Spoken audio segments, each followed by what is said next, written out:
New for you 4:30. An East Tennessee mother who lost her son to fentanyl poisoning is fighting for change.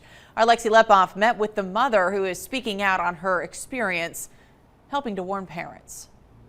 They took Alec away, and I never got to tell him goodbye.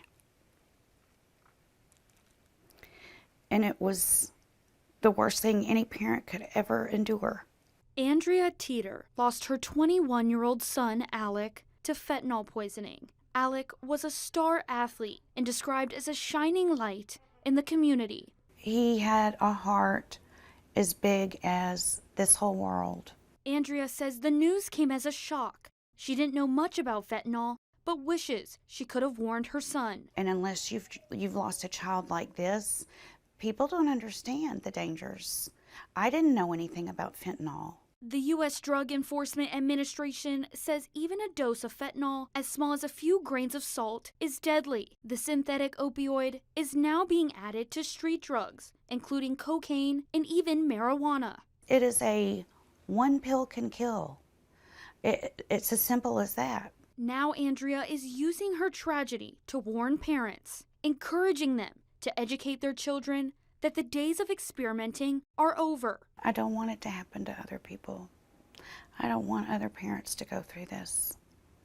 I wish I had been educated.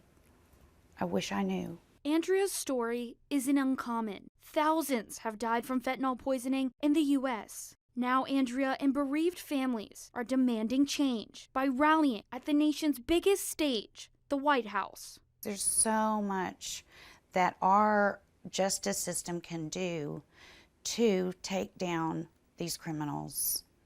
So much. And they need to be doing it. Andrea will join Lost Voices of Fentanyl, a nonprofit devoted to educating the public on illicit fentanyl poisonings, as the group asks President Biden and government leaders to create policy to combat the fentanyl crisis. It makes you angry. It makes you really you want your voice heard.